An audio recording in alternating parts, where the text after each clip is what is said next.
Timor-Leste retratou no milhão atos se eliminou restringido os investimento fundo petrolífero. Banco Central Timor-Leste, BCTL e a Quintané lança relatório semestral tina riunru no recém Lima. Usi relatório haturu e a semestre ne Timor-Leste arrecada milhão atusia lima no recém usi investimento fundo petrolífero. Governador Banco Central hateten retorno nebe Timor-Leste hetan balanço botiu compara o levantamento orçamento usi fundo ba despesa estado. Retorno de investimento fundo mineraine e a fulanende tita coleta por volta de 900 e tal milhões.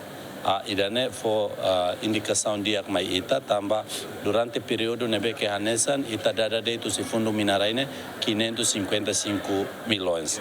Kata osang o si retorno fundo investimento fundo mineraine Ita la utiliza hotu.